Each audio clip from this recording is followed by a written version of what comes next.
Coming up next on the Wet Fly Swing podcast. In that, everybody says spray the alcohol. What I learned is you don't spray it, you flood the area. So it's the easiest way to fix your breathables is you'll notice on your pants where there's a wet spot. Turn the waders inside out, go to the corresponding spot on the wet spot on your pants to the waders, flood that with alcohol, and just start moving that little puddle of alcohol around. All of a sudden, that alcohol will hit the broken ends of your Gore-Tex and turn it black. Sometimes I'll take a little Sharpie and mark it. A lot of times it'll just stay black, and I'll just dry that off. The alcohol just prepped here. It's nice and clean. Then put a tiny little dab of AquaSeal over it. That was Jay Peck with a reminder of the alcohol tip for finding and patching your old waders. Top New York Steelhead Rivers, Lake Erie Browns, and swinging with indicators today on The Swing. Welcome to the Wet Fly Swing Fly Fishing Show, where you discover tips, tricks, and tools from the leading names in fly fishing today. Hey, how you doing today? Thanks for stopping by the show. The Stonefly Net custom build out bonus ends next week. This is Ethan's chance to give back to our community to one lucky winner. This custom build out is going to be amazing. One person who wins this is going to get Ethan to walk him through a unique custom build out, and you're going to get a net that fits exactly to your needs. Head over to wetflyswing.com/giveaway right now. GIVIAWAY. That rhymes. And also just head over to Stonefly and say hi to Ethan if you haven't checked in with him. He's got some beautiful landing nets. Today's episode is sponsored by Eastern Idaho's Yellowstone Teton Territory, Idaho's most renowned zone for fly fishing, from the Henry's Fork to the South Fork of the Snake and all the high alpine lakes and streams in between. Yellowstone Teton Territory provides anglers and other outdoor enthusiasts with all the information they need to plan their next big trip. You can visit wetflyswing.com/Teton right now to get the full list of outfitters, lodges, fly shops, and all kinds of inspiration to get you started on your next trip to Eastern Idaho. That's Teton, Teton, wetflyswing.com/Teton. Today's episode is sponsored by Daiichi Fishing Hooks, a leader in the fly fishing industry and still the world's sharpest hook. Tempered with carbon-rich steel, Daiichi offers superior penetration without compromising the hook's structural integrity. You can head over right now to wetflyswing.com/Daiichi and check out what they have going and check out these killer hooks. That's Daiichi, Daiichi. Jay Peck is here to walk us through New York and some of the rivers he guides and fishes. We discover what his egg setup looks like and how he fishes it. Some tips for handling your line and fishing on the water, and an overall primer to fish one of the great states in the Union. Get ready to put the feed bags on and actually find out what this really means. Here we go. Jay Peck from jpeckguides.com. How you doing, Jay? I'm doing well. Good.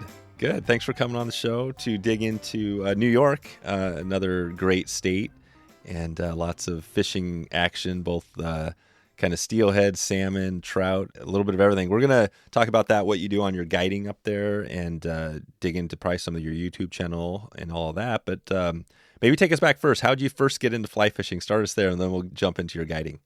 Oh, God. I was a young teenager playing on the farm ponds, and from Fly Fisherman magazine, some other things, the whole thing just intrigued me. And from there, it just started. Playing on farm ponds, playing with a friend of mine in the foothills of the Adirondacks with brook trout, and just going from there, then being introduced as a 16-year-old to tributary fishing, and then slowly figure that out. Right on. Did you grow up in New York? Yes, I did. I grew up on a dairy farm in Western New York, Central New York. Gotcha. And today you're guiding in New York. When did the guiding, that idea come to be? Originally I was known as some of the rivers in Western New York. I was known as the local expert. And it started out as, hey, my friend's coming up. Can you help them out? And I says, yeah, sure. So it slowly evolved into that. I'm going, this looks pretty good. I started doing that off and on. And then I kind of I got completely cooked in my old life and kind of slid into doing it full time. There you go. Now you're rolling full time. And We were just out there, well, just this last year fishing for steelhead in Ohio. We didn't quite make it over to New York, but we were in PA in that area. What are some of the rivers, if we were going to be heading over there in December, what were some of the rivers you'd be fishing during that period in New York? Yeah, in December, a lot of that has to do because we got a lot of smaller creeks that could ice up quick, and we have some creeks that stay open. So without burning spots and mentioning some more popular waters, like Oak Orchard has a tendency to stay open. And that's a great river during the winter if we have freeze and thaws. That means the water comes up, gets high, gets dirty, and drops. So we get a little pulses, and that keeps that juvenized. That can be a good winter river right there. Genesee River in Rochester, if we're having a really dry winter, not like this winter, we're having a lot of wet, that can be an amazing steelhead river. That when that place is on, it's probably the hottest steelhead river in the Great Lakes. Of course, everybody knows the Salmon River. And then north of there, you have some smaller creeks that all fish well, depending on ice and water flows. Gotcha. Yeah. So there's a whole bunch of stuff depending, and that was kind of how it was when we were in Ohio. We were kind of chasing based on what was going on with the flows that day, right? The weather, you kind of go to the rivers that are in shape, right? Is that kind of how you work it there? That's exactly how we work it. Yeah, that's exactly how we work it. We'll quite often take a look at like, okay, this watershed's fishing good. This one's fishing good. This one's iced up. This one's really low. This one's just terribly crowded. We'll go here, here, and here. So we'll base our decisions on that. A lot of times we're guiding. That could be a game day decision. Do you focus most of your time around Lake Ontario? Is that kind of what you're doing throughout the year? Yeah, I do. I focus my tributary fishing right around Lake Ontario. I could run over to Lake Erie, but no reason to. Yeah, there's a certain point where you're trying to keep track of too much and stay on top of too much. Where you just gotta kind of narrow down your options that you can do really well with. So what we've did, decide, all right, we're just gonna stay on the lake tribs. We got the infrastructure, we can move around, and so that's what I do. Amazing. Yeah, it's all the areas of, or not the Midwest, but just the Great Lakes are, it's pretty cool. I mean, there's so much going on, right? I mean, you got Lake Ontario, Lake Erie, Niagara Falls in between, Buffalo, all these famous places. Yep. Well, what does it feel like for you growing up? Does everything feel kind of like it's just the way it is, so it's not that big of a deal? Or are you blown away by living there in kind of New York? Well, I've had a chance to travel a little bit and pretty impressed with our opportunities. You would think that with New York that we can fish year round. And, where I am located right at the moment, I've got within an hour's drive, 3-4 tributaries. And within 20 minutes from where I'm sitting right now, I got a classic spring creek that's open year round. Right. Just for like trout. Yeah. Regular trout fishing. I could set the phone down in 30 minutes. I could be in the water fishing midges and scuds. There you go. That's right, because you're close. You're kind of, what town are you in? Where do you live at? Well, I live just west of Rochester, is home base. Okay.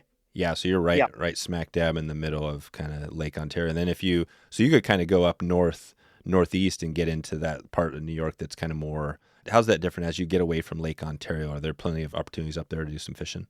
Yeah, you get into, let's say, the Tug Hill Plateau, you get into the Adirondacks, it's a brook trout fishing. And it can be touchy. I mean, some water is very good. Some water is just not. And but yeah, just south of Rochester, I got a really good freestone trout stream. Within 2 hours, I got the headwaters of Genesee. It's a stock stream. It's probably the nicest brown trout or dry fly water I've ever fished. And great hatches, great dry fly opportunities. You go, but like I said, 20 minutes where I'm sitting, I got a spring creek and I got a freestone trout stream. You got it all. Yeah, and it'll rival the Beaverkill. Oh, really? There you go. So the Beaverkill, and now where's the Beaverkill from Rochester? That's in the Catskills. That's about a 4.5-hour drive. Just east? Yep. We have pretty much all the same hatches that the Beaverkill will have, except for probably green drakes on that stream. Yeah, that's great. That's what you realize when you start to break it out. And I mean, I think the whole country there's places, right? But this is especially true because there's just so many. You got the lakes. And then you do have the trout fishing, right? You got everything covered. The one thing you do have is weather occasionally, right? It can get cold, but does it seem like we're getting some pretty fair climate these days for fishing? This winter's been You would think that being that we're having an unusually warm winter so far, we've had a couple of really bad cold snaps, but all in all, it's been very mild. The issue has been it's been wet, so we've had to deal with a lot of high water. So, for an example, within 24 hours of doing this podcast, the Salmon River went from 500 to 1200 CFS. And we had some high water events in my creeks over the weekend, a few days ago. So we get a lot of this up and down. Now, for most fishermen, you think that'll be a hassle, but for tributary fishing, that's actually what we need because it keeps refreshing the fishing. So it's been pretty good, but we've had to play the high water, low water game. Right. And is the Salmon River, I mean, we've had some stories told about that place. Is that a place that you go to quite frequently, or are you trying to hit places with less pressure throughout the year? I spent a lot of time on that river. We've learned to navigate around the fishing pressure. And so we can go up there and still have some very good experiences and not have line of guys as far as you can see 3 feet apart. We stay out of that. What's the secret there? What is the tip on trying to avoid the big crazy crowds? Don't be afraid to walk 5 minutes. Oh, really? So is that all it takes? Usually, we'll head down a trail and, 5-10 minutes, walking down the river, we're out of the chaos. There's very popular spots and there's not so popular spots. And one of the things I often say is, especially in this situation like this, the tributary fishing can get very popular and get very busy. My comment is I'd rather struggle in peace. So you could be in an area where there's a lot of fish, there'll be a lot of fishing pressure, but yet you can't maneuver, you can't move, and you can't work the water properly. But yet you go to a spot where there's not a lot of fishing pressure and not a lot of fish, and you can maneuver around and work the water and work it right. You end up doing way better. Right. That's what it is, right? So you're not going to those places where maybe they're totally stacked up, but then there's a ton of people. Go to a place with less fish, but you could still find the fish if you know how to do it. Right. And there's no shortage for understanding your water, understanding your fish, understanding the ecology you're working in. And, when you come to grips with that, then all of a sudden you go into the so-called secondary, tertiary water, and you do very well. Right on. And so do you think you're kind of known for out there? It sounds like you do a little bit of everything, but is there something that a species you're kind of known for, or something you really enjoy fishing for above everything else? Well, personally, I love steelhead, but what I'm known for is the fly fishing guide and the fly fisherman. And as for the not particularly, I'm just known for a whole, primarily for fishing the trips is what I'm known for. Fishing the trips. Yeah. So that'd be the salmon, the steelhead, and the brown trout, all those species. Good. Well, we've covered steelhead quite a bit, and I think we'll probably touch on that today because that is always a hot topic for us and people listening. But brown trout is also interesting, and salmon. So if for browns, and are we talking like Lake Ontario, like Lake Run browns? Yeah, and the tributaries, a lot of these Lake Run browns, yeah. Lake Run browns.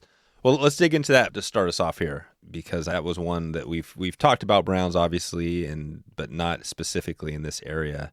If we were coming in and we were talking to you about putting together a trip for Lake Run browns, what would be the first step? What would you tell us? When would we be thinking about putting this together? Your brown trout are basically November, December fish. However, some watersheds, you might see them the last week of October. It just depends on, the reality. It depends on if we got a lot of water, everybody's complaining that the rivers are blown out. We got high water. Yeah, they'll be up there probably the last week of October in reasonable numbers. But they kind of November into, I say November until we get froze out. Gotcha. Yeah, and if you get froze out, then you're just pretty much done. You're not fishing until you get another thaw, right? Correct. And then November, December, and then after that, so January, you're not really, February, any of that time, you're not really hitting browns. Typically, we'll be iced up from late, sometime about early to mid-January until about now. And then we get our ice out, it blows out, and then we're generally okay, because a lot of our brown trout creeks there, when they'll go from you'll be fishing, everything be fine, you go out the next day and it's a big giant slushy. They go out the next morning, there's 4 inches of ice, you need an ice auger and tip ups. Yeah. There is no open water. No. So that's it. And when you're preparing talk about the fishing, the tackle stuff, is it similar to what you're doing for steelhead? Is it exactly the same? Is it a lot different? What's that look like? You can use the steelhead gear. A lot of times for a one-handed rod, I say a 10-foot-7 weight works really well. Our November brown trout are not the most toughest, hard running fish. They're kind of like they're just overweight and out of shape. So they don't run much, but they'll just kind of bulldog, give you bad head shakes. A 7-weight works really good. I do use I got a little 10.5-foot 6-weight with a little switch grip on it that I use quite a bit in the creeks. A little bit bigger water, I'll use a 10-foot switch rod. I'm a big two-handed fan, so I use a lot of switch. Perfect. So you like the 10-foot versus say a 11.5-foot. Some of our creeks, the 10-foots work fine, just because of the size of the water. It's a lot of times I'm fishing no more, maybe a 25-foot cast. So the 11-footers just get a little bit big in some of the tighter creeks. But if I'm fishing some bigger water, then yeah, I'll go right to my 11-footers. Yeah. And what is if you talk about just going back two-handed, that short stuff, because a 10-foot 7-weight single hand versus a 10.5-foot two-handed, I mean, they're different, but the same. I mean, why would you go for one over the other? Because I like to do a lot of spey casting. The more you get to 11-foot, the more spayish the casting is. And, that 10 to 11-foot rod length, that's all line handling, control, and presentation. I kind of got a saying that we can catch fish on a half a dozen different fly patterns as long as they're presented properly. Yep, that's right.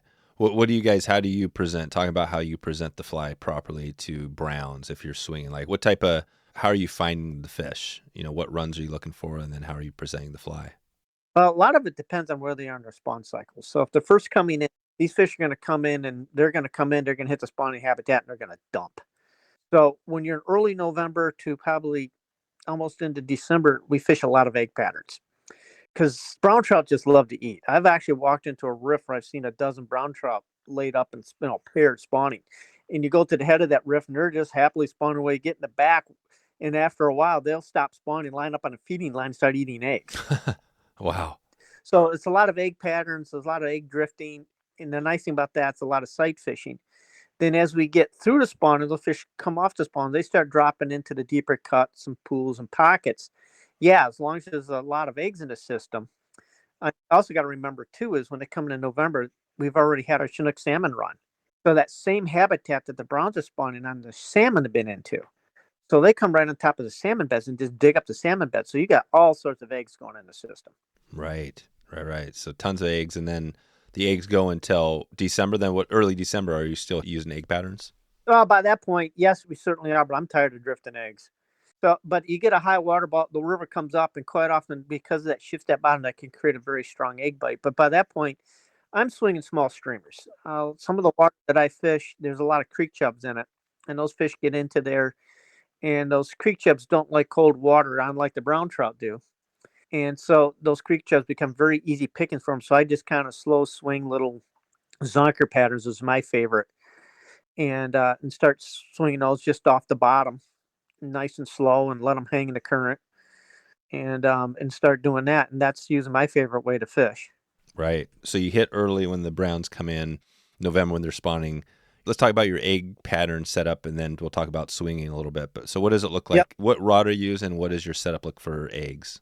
Same rods that I mentioned before. I don't change anything. It just 9-foot leader, 10-foot leader, and then probably about 24 inches of tippet from the egg fly, then a couple of BBs depending on water conditions, because understand you've got to get those eggs right on the bottom, because those fish will literally grub them right out of the gravel.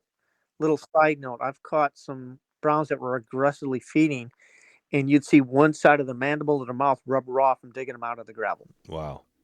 So they've got to kind of be pretty tight to the bottom, because that's naturally where they are, but not too tight. You just want to get a nice soft drift along the bottom. And I use fairly short, probably, anywhere from 3 to 5 foot drifts, depending on where I am, and get just real precise and just start picking the water apart. What type of flies are you using? Does it matter?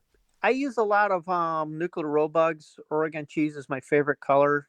Depending on the water, sometimes anywhere from a 12 to an 8. I got a little SDS fly called an egg beater that pretty small, because when we're having a drought year, or I got in a low water conditions, I like to fish about a size 12, and I can get that, and that works good for me too. Okay. Yeah. And are you just casting these out without any sort of indicator, or do you have an indicator there? Yes and no. If I'm in the rift in the shallow water, I use no indicator. I believe that actually hurts you. And then if I'm fishing the deeper water, the deeper pockets, I go to an indicator. I kind of refer to them as drift management devices. So that way I can, because I'm fishing a lot of creeks, you got to get a fly down a certain slot in a certain cut. And by using the indicator, I can control my drift. One of the creeks I fish is pretty dirty. So I got to get that fly up, kind of help keep it out of the weeds and keep it clean. And so I use an indicator often to help control the depth, get the fly where I need it, and be really precise. Little side note, going to swinging, I'll use the same rig because, sink tips generally don't work too well in the smaller waters. So, I'm back in those tight little slots. And I've been known to put an indicator on and help control the swing and the depth. Right. Nice thing about an indicator swing is you can get that fly to come vertically up through the water instead of less of a horizontal swing. So you can have that fly rise up in front of them. And the nice thing about doing that is you can get a cleaner drift. You're not banging on the bottom. It's a little softer. And these fish are hunting minnows. So watching a minnow rise up in front of them is a natural look to them that they're used to seeing. All right. Wow. So you're using the same setup. So you'd be using basically your nymphing rig setup, and you can just put on a different fly, put on a streamer and swing it just downstream or whatever, out and across. Exactly. It's all in line handling. That's it. So, and do you get into a situation where you're using sinking lines and Skagit and stuff like that on your spey? Yeah. Generally, I set up a lot of my rods with some sort of a Skagit because nice thing about a Skagit, besides being easy to cast, you can do a lot of close range fishing. And then when I get to bigger water, and the water starts getting bigger, I get out of the creeks and I get into some of the smaller rivers and so on like that. Yeah, I'm going right to sink tips. Sink tips, yep. So are you using the Skagit line with the indicator setup? Yeah, what I do is I'll set obviously a Skagit driver, and of course you Skagit, I call the Skagit head, the line itself a driver. So you put that Skagit head on, and then remember, Skagits are meant to be ran with tips. Yeah. So what I do is put a floating tip on, then I put my regular 9-foot, 10-foot leader on, a full floating system, and then that'd be my nymphing rig, egg fishing rig. Then if I get into bigger water, what's nice is so I'm fishing nymphs and so on like that. And then I get into some bigger water, I can stand right there, reach into my shirt pocket, pull out the right tip for that spot, put the tip on, and then run about a 4-foot, 5-foot leader off of that, and then start running my streamers, wet flies, or whatever right off of that. I can literally make that shift standing right in the river within do it in the water. That's amazing. Yeah. And what would be a typical tip range you would use, or is there a specific tip you like to use? Well, obviously I'm going to adjust to that particular piece of water at that particular time. So usually what I carry with me is a couple poly leaders, like a 3.9, a 5, and a 7. And then I'm a big fan of the Rio Mo tips. So I carry like a T11, or excuse me, a T8, a T11, and a T14. Just put all that into a Ziploc bag and shove it in my pocket and go. Yep. So you got it covered depending on what you need. And then, and the Skagit, is that a Rio, or what's the Skagit line you use? Usually whatever I get my hands on. I'm using both Rios and Airflows. Cool. Yeah. And it's just usually you can look at all my rods in there. I'll have a half a dozen rods in the truck, and there'll be 2 or 3 different lines on which usually whatever is available to me. Gotcha. Yeah, it's interesting. So I like the indicator swinging because it's like you're doing two things, right? When you're doing that, are you finding that so you're indicator fishing? I mean, are you doing that while the fish are kind of hitting eggs and then trying streamers, or is this something where you're doing that later in the season? All right. So let's say this time of the year right now I plan on fishing tomorrow. So probably what I'll do is I'll go into a run where the wintering browns are, and I'll go through it with the streamer rig and just work the indicator to keep it where I want and swing through that. And once I fish through that a little bit, I'll come back and I'll shift over and I'll put on an egg fly, and then I'll refish it. Because a lot of these waters right now will have both brown trout and steelhead, and sometimes we'll take a swinging fly this time of year, sometimes not. So chances are I'll pick the steelhead up, and if any browns are just not that active, sometimes they'll respond to an egg fly a little bit better. So it's kind of like a follow-up. Right. And then you might go to eventually getting into tips after that. And if I get into some bigger water, let's say if I go to another river that's a little bit bigger there and I want to run through some of those pools, I might put a tip on and make it a little easier on me. Right. Okay. And so it sounds like during that, I mean, when is the best time if you wanted to have a chance to hit swinging out there, hitting a steelhead or a brown on, say, just swinging it? Is there a better time of the year to do that? It's all on water temperature. it's one of the things is this time, a lot of people are not used to the Great Lakes. We're fishing some brutally cold water. I've had water temperatures where I could barely get 31 degrees on a thermometer, and it was still. And the only reason why we're picking a lot of the brown trout up on a swing is because they're actively feeding. And a lot of these steelhead kind of come in there in that cold water. Can you get them on a swing? Absolutely. Are your odds good? No. So basically, it'll be more towards late winter, early spring. We're starting to get a little bump in the water temperature. Then we can do both on the swing. Yeah, late winter, early spring. Okay. And what does, when you look at the browns, steelhead, and even adding salmon to it, which one out of those three is the easiest to catch, do you think, in the prime time, in the right time? In the right time, post-spawn drop back steelhead, like I do in early mid-May, we call that swing season. Okay. I mean, we got 55-degree water temperatures, so their metabolic rate, they're on full throttle. They haven't eaten in a while. They got the feed bag on, and I swear some of those fish are go 15, 20 feet to run down the fly. Wow. Yeah. That's right. When they're active, I mean, that's the cool thing is that even in the December, they're pretty active, but come May, they're super active. Yeah. Water temperatures are right. They're just looking for food. That's great. We've done really well swinging for in the fall, swinging for salmon in mid-September to early October. Like for Chinook? For Chinooks, yeah. We've done very well swinging. I swing a lot for Chinook salmon. Yeah, gotcha. So swinging, and you're doing similar. Well, maybe we can dig into that in a sec here. I was curious on the feedback. I've heard that. Do you know where that comes from? I've heard that a few times. It's kind of interesting. Where does that stem from, that term? The term feed bag, that's from horse people put on this little bag in front of their animals. Oh, that's what that is. Yeah, that would you would put this bag with some oats in it hanging off the halter on your horses so they can be pulling a plow or a wagon wherever and still get something and eat at the same time. That's right. That's the feedback now, or that's the saying. And then, because you hear it applied to fishing quite a bit, and it's always kind of funny to hear. Yeah.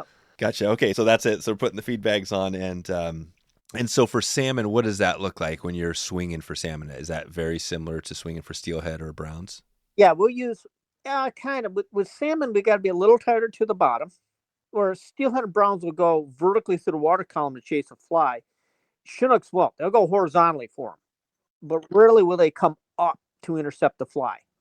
That's not to say that, well, not really. It's not quite common because we've had some incredible violent eats where I know they've had to rise up after it. But morally, Chinooks are kind of in your face. So we kind of stay probably near the bottom, not on the bottom. We want to be up off the bottom. And we want that fly to be slow. Let it swing very slow. Let it come across. Just slow that swing down. Let that fly hang in the water. Let them look at it. Let them watch it. Let them think about it. Is it ever stopping in front of them? No, because it's kind of hard to stop the fly in front of them. Once you stop it, that current gets on that line and causes the fly to lift. And we just found that we just kind of, we're fishing within about a foot off the bottom, or try to. Like I said, I want a clean swing through, but I don't want it dragging. So we get a clean swing through there. We kind of try to get it to hang in the current as it comes across, nice and slow. A lot of movement on the fly, and just start covering water. After a while, you find a fish that just can't put up with it, and the grabs can be anywhere. It stopped, you lift, all hell breaks loose. To don't be hanging on the fly line because they could actually grab and turn on it, and I've had some amazing eats. Right. Talk about the size a little bit on those fish. What would be like an average, and then what would be a really big Chinook? Average size for us is around 22, 24 pounds. Oh, wow. And getting big, 28, 30. Guide service record is 43 pounds. Yeah. Wow. Yeah. Wow. On a fly? Yeah. On a size 6 woolly bugger. Of course, the woolly bugger. Yeah. For Chinooks, salmon, I use a lot of woolly buggers. I mean, that's just, you just bring a box of woolly buggers, you're going to be good. Okay. Weighted woolly buggers? Do you weight a lot of them or no? All I do is put a bead on them. Yeah. Tungsten or just a regular bead? Regular. I don't want to. And the problem a lot of people have with salmon fishing is they get too heavy and it gets dragged along the bottom, and the salmon just ignore it, and you end up pulling the hooks into their bellies. Oh, right. That's never good. So you got to be up a little bit, and you got to have a kind of a soft, nymphy, wet fly swing to them, and when they're real grumpy, that's your best presentation. And the nice thing about a woolly bugger is we can put on the sink tip, we can do a full-on aggressive swing, put a little bit of a strip in there if we need to, or we can get a nice, soft, nymphy drift with it, and the fly still fishes perfect. All we do is change our presentation. Nice. What is when you look at the salmon, a lot of these fish you see out there are kind of darker. Do you find, are you getting fish that are coming in earlier that are chromer? Or are they most of them kind of looking darker? And then are the darker fish as active and aggressive as some other fish? Yeah, really good question on the salmon. Early September, mid-September, we'll get some really nice chromers. And what I have found is they seem to change all at once, the whole entire population, in the river, in the lake, because one day we'll be getting all these nice shiny fish. Then all of a sudden they get they start going bronze, and they come in out of the lake that way. So I think it's that strain that New York State's working with, where they mature very quickly. And I think the maturing happens if they're in the river or in the lake, they just all start turning that color. Now, the aggressiveness, the strength on them doesn't change. Where I see the change is once they start hitting spawning time, usually the first week of October. When those fish get on the spawning gravel and they start spawning, they deteriorate very quickly. So we still have had new fish coming in that are pretty bronzy, olivey looking in mid-October, let's say, and they can take very aggressively. They can fight very hard like a September fish. Well, not quite. They start to gas out a little bit sooner as our September fish. But they can still be very aggressive, and they can still give you a pretty big battle. It's just that if they get, what I'd like to do with our guide service is try to get all of our salmon people done before Columbus Day weekend, or right about then. We still like to be finishing up with our salmon folks. Which is when is Columbus Day weekend? It's kind of like the early October. Yeah, early October, right. Yeah, usually right around that's usually the peak runs, but it's also about the time they go on to spawn. And so I do notice that once you get into spawning time, these fish are starting to weaken. And when they get on the spawning gravel, they deteriorate very quickly. They just go through their spawning breakdown. It's not to say that we don't go and stay away from the spawning gravel, stay into some of that we can still get some great fish. It's just that we got to be a little bit more selective of where we fish and so on. Mm-hmm. So you're still fishing around those fish. So there's still some fish. Well, there's other fish, right? There's steelhead, there's browns that are around. Yeah, the steelhead are starting to come in, but it's still not to say we can't find some great salmon. Today's episode is sponsored by Mavrk Fly Fishing. They make the lightest Euro nymph reel in the world, which makes your rod more sensitive, casting more accurate, and you can hold your dead drifts longer without the shoulder burn. This reel is so unique you may not even recognize it as a fly reel. I had a chance to fish the stinger reel with Jeff on his home river on the Truckee. The biggest thing that I remember is the weight. The weight really stuck out because you can't even barely tell there's a reel. It's essentially kind of like you're holding a rod all day long. I mean, it's that light, and when you're Euro nymphing, that is a key. And the other big thing I remember from that day was catching a fish on my first cast. Pretty cool to be down in that part of the country and have some great success with Jeff. Mavrk keeps things simple by offering a Euro nymph product line with essentials you'll need from rod, reel, fly line, and leader system. Euro nymphing doesn't have to be complicated, so let Mavrk Fly Fishing get you started right now. You can learn more by checking out Mavrk's YouTube channel for some tips and tutorials. And you can also head over right now to wetflyswing.com/Mavrk to check out the good stuff they have going. That's Mavrk, Mavrk, wetflyswing.com/Mavrk to support this podcast and take a look at one of the most unique and efficient Euro nymphing setups on the market. Okay, back to the show. How do you find the great salmon when you got a bunch of these spawners? It's early October, mid-October. Is it just the run type you're targeting? Yeah. So for an example, we can fish lower river. That helps. Instead of upper river where a lot of them are spawning, we can, instead of fishing, we'll stay away from the gravel, the spawning habitat. We'll fish just off it. We'll fish more of the travel corridors and like that, or the slots, and try to. So if we stay lower river, we stay in more of the corridors. It helps us stay out of them. You're going to be bumping into some rough fish, but that ups your odds.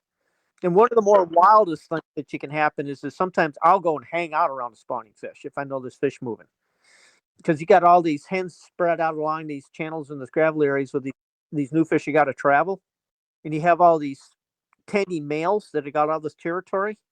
and then you get a pulse of new fish that come up and want to talk about a big time bar fight. Then you start swinging to the middle of all that chaos. Yeah, that's about as close to a gimme as you can get in the fishing world. Oh, really? So you'll throw your fly in this crazy mass, and then the aggressive one will hit it. Oh yeah, yeah. You see some new fish come in. They hit all these tending males. They all freaked out. They're trying to chase these newbies off. There's a lot of aggression going on. You put about a size 4 woolly bugger and just let it slowly swing through there. Somebody's going to grab it. Yeah, right. And will it usually be a fish that's not spawning? It's more of the other fish that are kind of still prime time? Probably 50-50. Okay, so you might get, and will you know when you hook a fish, it's a good take, but will you know right away whether that fish has kind of been spawning? Yeah, you will. You'll tell by your leg a little bit. And the nice thing about that is you put the screws to them, you get them in quick, or if they're really, we just kind of hang on, pull them on because we'll just tie on another fly really quick, AK while we woolly buggers. Gotcha. Do you ever get these fish, are they ever jumping out of the water on the hook when they're hooked in? Once in a while, we'll get a properly hooked fish that'll jump a little bit. Most of the time, you see them flipping around, they've been fouled. And what we do is, it happens. They're big fish. They're piled in there. There's a lot of fish in a tight spot. It happens. When we get a foul hook, we just kind of point the rod at it and slowly pull. Half the time we get a fly back, the other half. Yeah, break it off. Yeah, it off and just get on to the next one. Don't even mess around. No, just break it off and let the next person who catches it take the fly. Grab your fly. Yep. They can have the fly. You know, like I said, I got a Norvise. I can produce them pretty quick. Yeah, gotcha. For swinging, do you have any special flies you like to use? Are you using like egg sucking leech? Does that work better, or more of the intruder stuff? Or Right. At that time of the year, initially the intruder stuff works pretty good, but once we get into when the steelhead start coming in and the spawning going on, the problem with steelhead and swinging in October when the salmon are spawning is I never seen fish get locked into food source as much as I do eggs. So I've been in a spot there. I remember fishing around a bunch of spawning fish, and you can just see steelhead everywhere. And the problem was I kept catching salmon. I wanted to target the steelhead, so we tried swinging, and we could literally swing until the dye came off the flies. So as we went to a fly, we could start picking. We would eventually pick on that steelhead if the salmon gave the drift a chance. So what we have started to do is swinging with a lot of egg sucking leeches that time of year. That's the upper odds with the steelhead. And the other thing we'll do too is we'll swing a little higher in the water column, and try to pull the steelhead up above the salmon to get to take it. We've had some really good success doing that. Oh, right. Gotcha. So you're swinging through, you're just basically not getting it on the bottom like the salmon are wanting it. You're just staying above them. Right. We'll do a little bit of depth control and swing a little higher in the water column. So we're going over the tops of the salmon and try to pull the steelhead up. How do you know when you're at the right, say, higher in the water column? Do you just go lighter line, or are there other ways to know when you're above the salmon? We can go lighter tips, depending on how the fish are behaving. We can add a little bit more drag into the line, speed our swing up, or we downstream bend. Right. There's a lot of little line handling tricks we can do, or we can play with the tips. But when we got extreme situations where we're fishing over in there, I call them the egg McMuffin bars, where you got a lot of salmon that are just spraying eggs everywhere, and the steelhead come up, they'll just stall and they'll just partake. And if I want to try to stay out of a lot of the salmon, then we just kind of got to play with our depths until we know we're not bumping into the salmon and we're above them. And then we'll start working that and see if we can't pull a steelhead up through there. There you go. Man, this is you're making it sound like there's just fish are just stuffed in everywhere. You got browns. They can't. Yeah, they can't be. You know, that's we do this a lot on the Salmon River, where there's an awful lot of fish, a lot of salmon come up in there. Tell us again. Let's go on the salmon. Where does the salmon flow into? Talk about that. Where it's coming from. Where it's going. All right, the watershed for the Salmon River is the Tug Hill Plateau. So up north. Right, it's the east end of Lake Ontario. So that gets a lot of. No less does it get a lot of lake effect and snow. It also gets a lot of lake effect and rain. And it's a huge watershed, and it comes down and pours into the east end of Lake Ontario. And it's kind of the showcase river for New York State for the salmon run. One is the hatchery there that produces all the salmon is there. But more importantly, there's about 16 miles of river there, and out of that 60 miles, there's a very, very high percentage of that is excellent spawning habitat. They've done some research. So the numbers I'm going to give you here is actually been the result of some natural reproduction research that the University of Syracuse did for a while. Now the state does, working with the federal government. Federal Fish and Wildlife Service, that we estimate on an average year that river is producing 20 million young and year wild salmon. Wow. 20 million. Wow, there's no hatchery. Wild. But the hatchery's there, yes. Plus, so we figured that 60% of our run is wild. Man, that's amazing. And okay, so basically you got a lot of wild fish, you got a lot of hatchery fish. That's kind of explaining it. What's the closest town to the lake there where the salmon's in? That'll be Pulaski. Oh, yeah, Pulaski. Gotcha. Yeah, and the reason why we know that's about 65% of that run is they did a 3-year study where every hatchery salmon that went into Lake Ontario from New York State had a fin clip.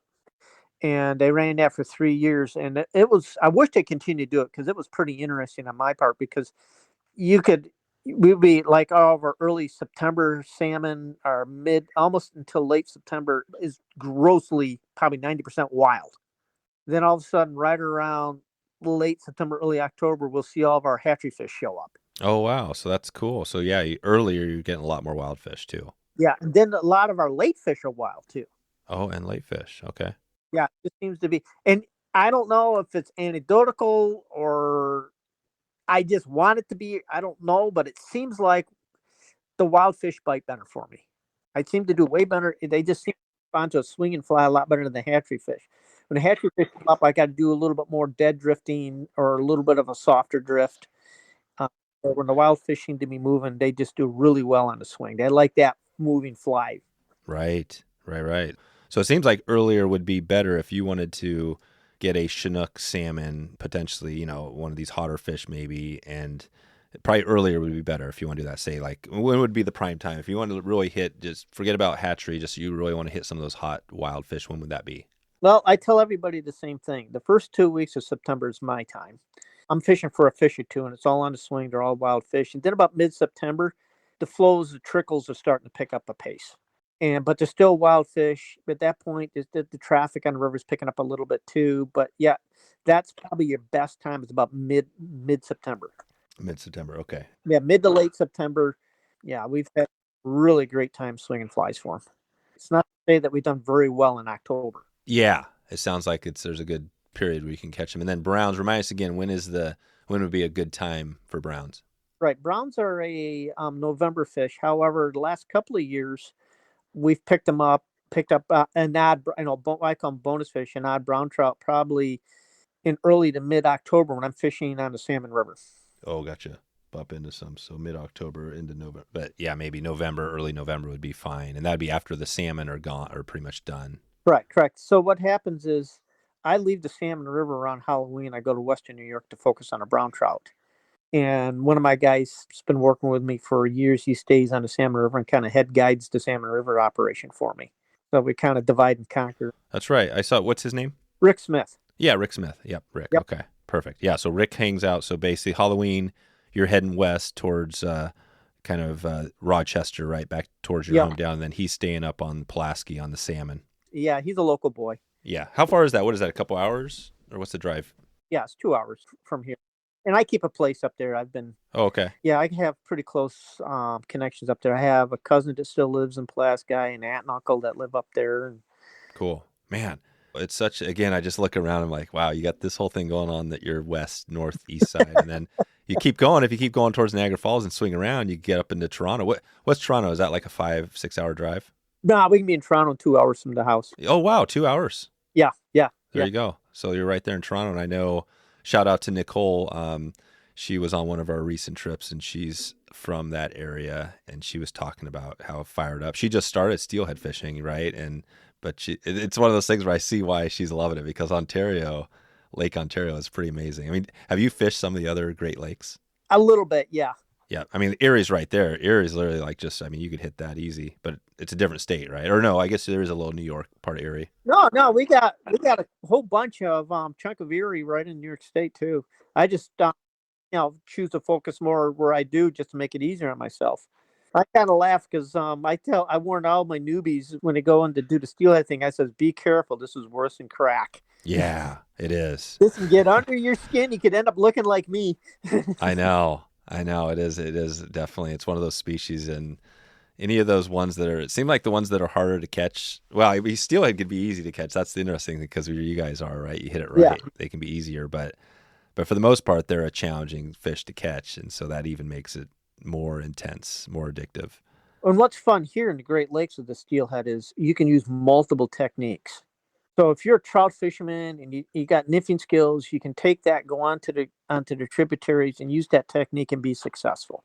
You're a wet fly fisherman, it's an easy adjustment. You can go on there and you can make those adjustments and you can be successful.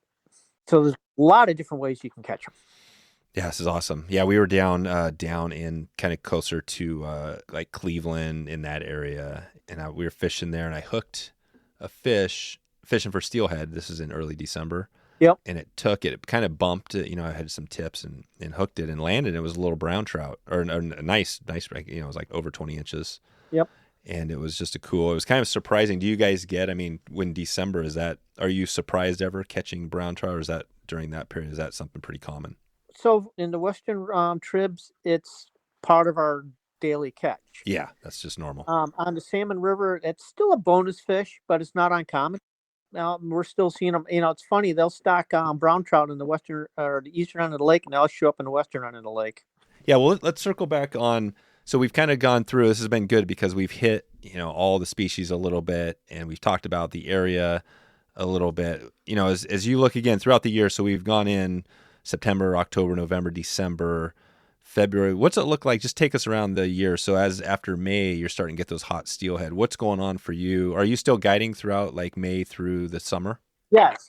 Let's get into spring here. Yeah, let's start in spring. Right. We got the spring, what I call the spring steelhead run. I call it the spring campaign. But anyways, we'll be coming out of winter, and we get into April and May.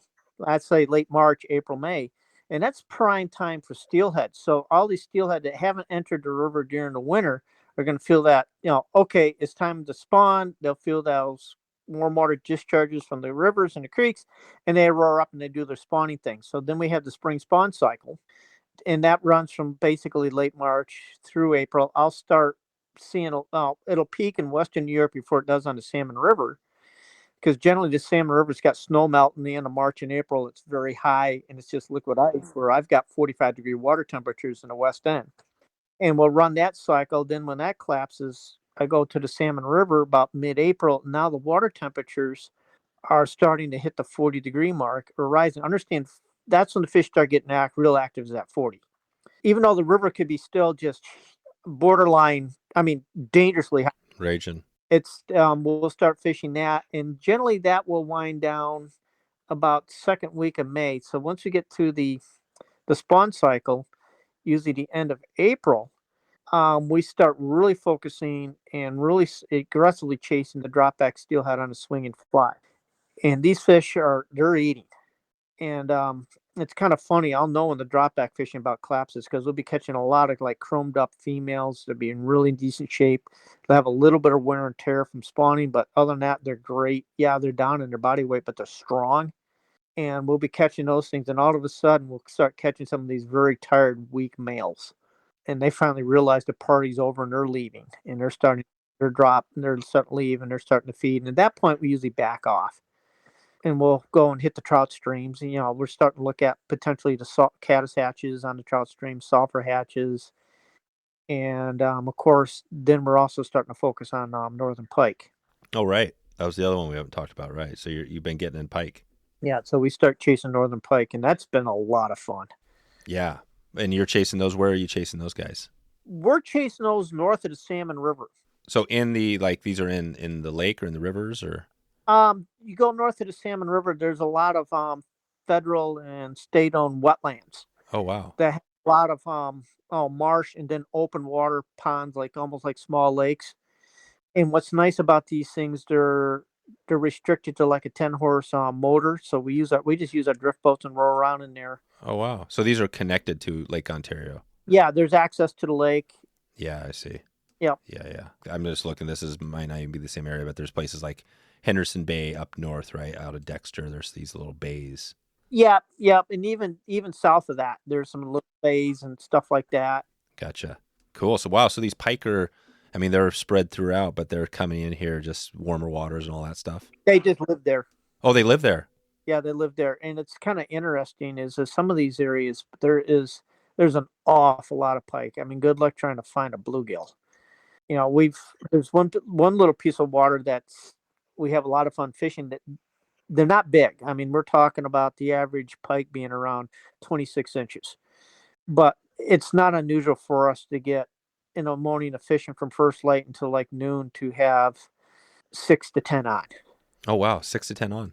Yeah. You know, and also you pull up that 26-inch pike and look at it, and something way bigger is bitted in the tail. Jeez. A lot of these things that got bite scars on them. Yeah. Wow. You know, I tell a lot of people, if you're going to go muskie fishing, this is a great place to go and fine tune your skills. Because you don't want to screw up a hook set on a muskie. You go setting it like you're midge fishing in a spring creek on a muskie. So, you know, here's a good chance because you can screw up a few hook sets and still go back. And usually we'll see a really good surface bite, good popper bite kind of come in early to mid-June. And then that'll carry us right into the middle of summer, depending on the weeds. Things can get weedy, but we've had some really good. I mean, last year I was kind of out of commission, but my guys had it was killing me. I was laid up, and my guys were having this amazing surface bite. Nice. So between that and that's June, I mean, between the pike and everything we talked about today, it doesn't leave a heck of a lot of time for the dry fly hatches. Do you still get a period there in July, August where you're doing that? Oh yeah. Yeah, we late May, June, early July, we'll still get I'll be bouncing around between that and the trout streams. And so by the time late July, August comes, we're usually okay. It's time to just start tie flies and get ready for what's coming. Right. You're just preparing for that. What is it when you look around New York, and I know you're kind of in the western part there, but as you look around the rest of New York, do you what else are you missing? Or have you hit a lot of the other stuff around New York and say the east side, north, south, all that stuff? Generally that's where we're staying. I do a little bit down in the Catskills once in a while, but generally not. I usually like to, when you get down to the tributary season, I like to kind of find a lot of quiet water. So I'll stay in some of the small little freestone trout streams and the spring creeks and like that. Yeah. Yeah. Well, remind us again, what would be one town that puts the Catskills? What would be a town close to this Catskills area? That'll be Roscoe's, known for the Catskills. Roscoe's, okay. Yeah, Beaverkill goes right through that, and that's kind of like part of that whole fly fishing genre thing. That it'll be Roscoe. Roscoe, New York. Yep, gotcha. Yep. Okay, yeah, and it's just right in the middle, pretty much.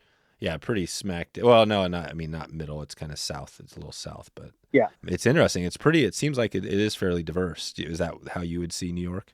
It is diverse. I mean, we're fortunate to have Lake Ontario to supply the tributary fishing, because that gives us a year-round fisheries. And then we were able to come up with a very nice selection of various trout streams. They're not as exciting as you might find like the Bighorn or the Madison, but we have very good trout fishing.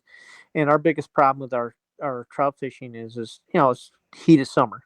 So that's probably our biggest issue. But for May and June, we can have some very good hatches, great hatches, depending on the water you're in. And where I am now, just south of home base, in one of my freestones, we got an amazing trico hatch.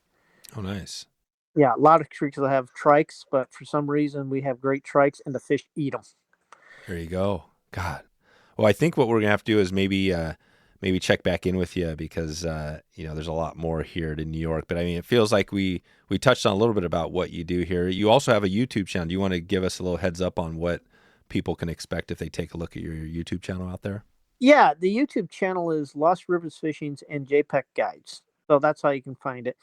And we got from just fishing reports off to tribs. That's very popular, so I end up doing a lot of that.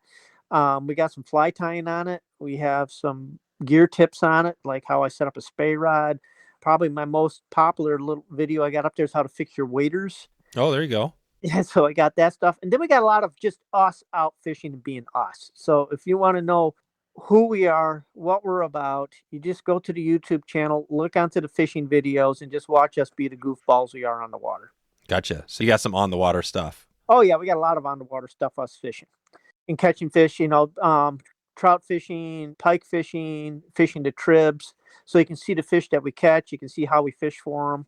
We talk about what we're doing. So we always try to throw in a little bit of fishing tips and, some and other stuff, and get a view of the rivers and, that you would see us out on the water doing. I tell everybody, we're not actors. We just can't act. So we just decide to heck with it. We're just going to be ourselves. That's usually the best advice. Yeah. Even if, yeah, yourself is usually the best way to go because then, yeah, unless you're a pro actor or whatever, yeah, it doesn't work. But you can't fake it. You can't fake it till you make it. Right. Everybody says, show the bloopers. I mean, you kidding me? We use that stuff. It's too good. Exactly. Yeah, that is the key. Perfect. Well, and give us the heads up. So the wader, we'll take a look at that. We'll put a link in the show notes to that wader video. But what is is there a quick little summary of what that is? How are you fixing these? Is this like a seam leak or a major hole? What's that? How do you do it? Basically in that thing, we use a lot of Gore-Tex waders. And the easiest way to do that is use the old alcohol trick. And in that, everybody says spray the alcohol. What I learned is you don't spray it, you flood the area. So it's the easiest way to fix your breathables is you'll notice on your pants where there's a wet spot. Well, turn the waders inside out, go to the corresponding spot on the wet spot on your pants to the waders, flood that with alcohol, and just start moving that little puddle of alcohol around. All of a sudden, that alcohol will hit the broken ends of your Gore-Tex and turn it black. Wow. And sometimes I'll take a little Sharpie and mark it. A lot of times it'll just stay black, and I'll just dry that off. The alcohol just prepped here. It's nice and clean. Then put a tiny little dab of Aquaseal over it, and it's fixed. That's it. Yeah. So it literally shows you, it turns black and shows you where and would that be the same, like if it was a seam, or is this more like pinhole stuff? Well, that's pinhole stuff. We wear a lot of Sims waders, and their seams are really good. Usually if you got the longest seams because you stuck something through the seam. Yeah. Sims are pretty tough, right? It's usually something you did. Yeah. Did to them. Cool. Well, that's an amazing tip. We'll definitely, like I said, get a link out to your video there. And well, let's take it out here. We have the 2-minute drill. I always put a test on to see if we can wrap it out of here pretty quick. So you ready for this? All right, far away. All right, these are going to be easy. You'll be able to, nothing big here. It'll be kind of rehashing a little bit about what we've already talked about today. But so the first one, I guess, I will take you a random one here. So are you more listening to music while you're on the road or podcasts? What are you doing out there? Usually for me, it's music, but I've been doing more podcasts these days. Okay.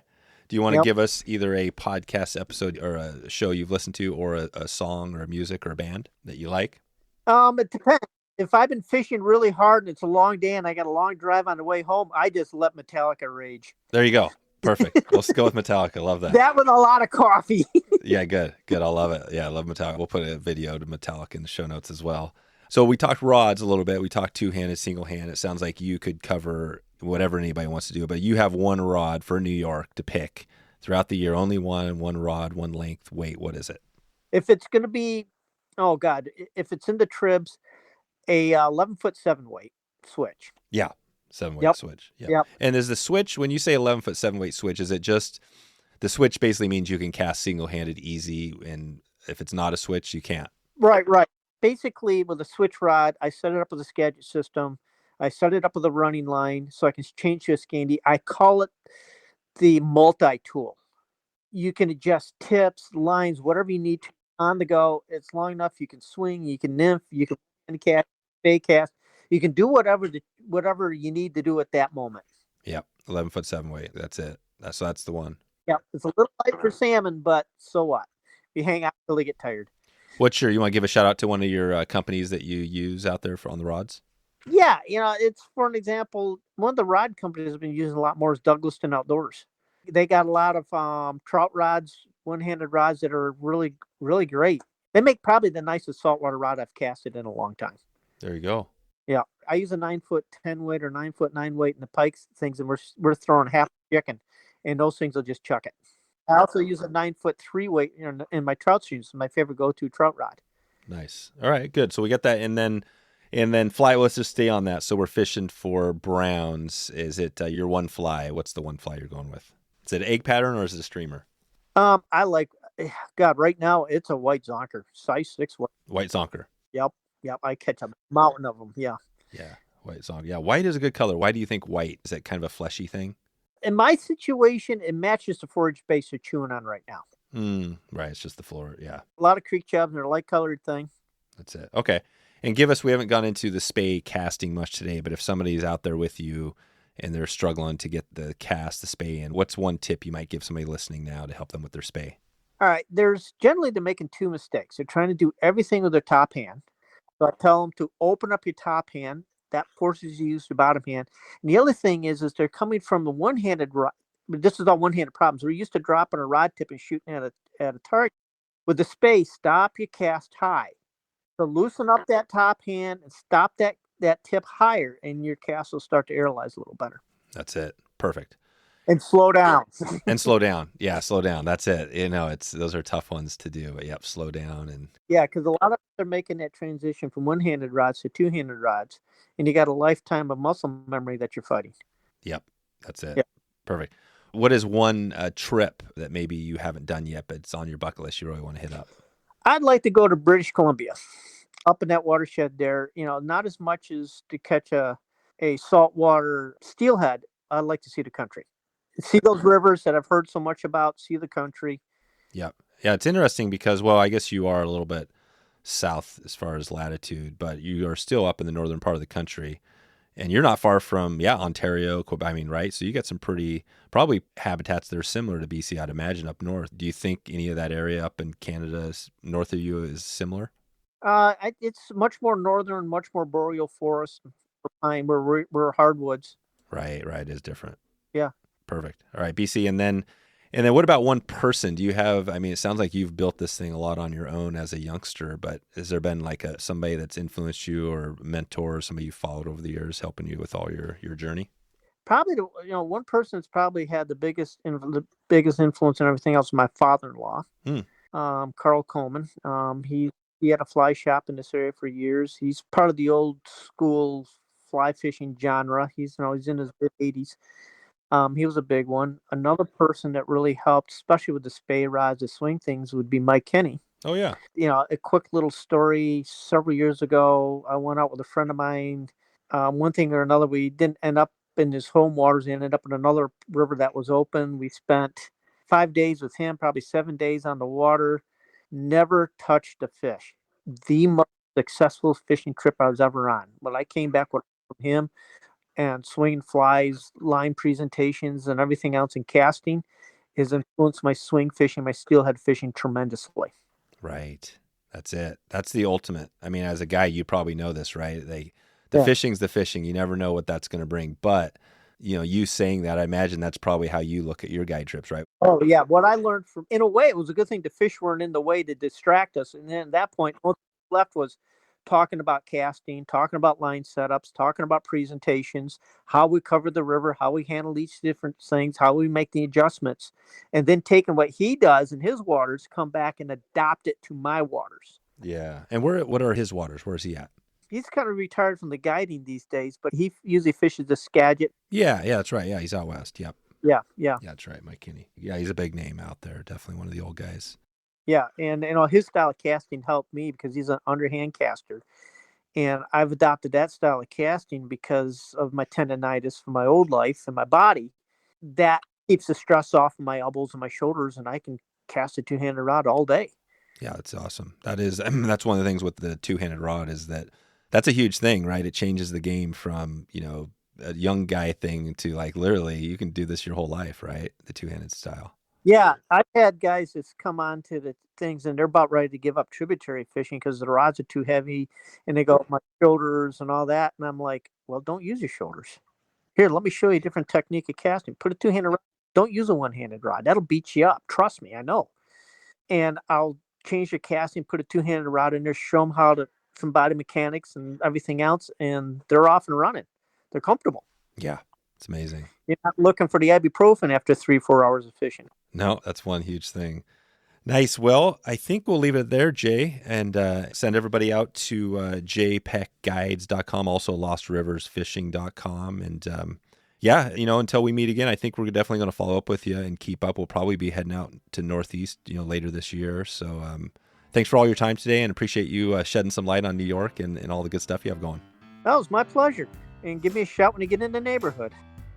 There we go. Jay Peck. If you want to check out the show notes and check out some of the stuff Jay has going, wetflyswing.com/437. 437, you can check out, I'm sure we're going to have a video, and I'm not sure if we got some music, but that would be nice to put some background music. We'll give it a shot. Quick reminder before we get out of here, Stonefly Net custom build-out bonuses going on right now, wetflyswing.com/giveaway. Quick listener shout out before we get out of here. Austin Doherty. Austin said on email, "Hey Dave, been listening to the podcast for about 2 years now, and I am loving it.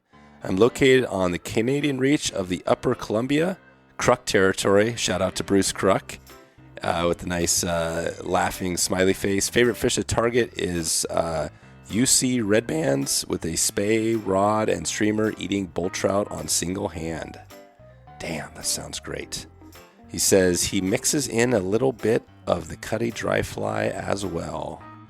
There we go. Shout out, Austin. Thanks for checking in and letting me know where you're coming from. We've done some episodes up in that upper part of the Columbia. We will definitely be back because that is a really cool part of the world. And if you want to get a shout out, you can check in with me anytime, dave@wetflyswing.com. And I'd love to put together an episode for you and give you a shout out on this podcast.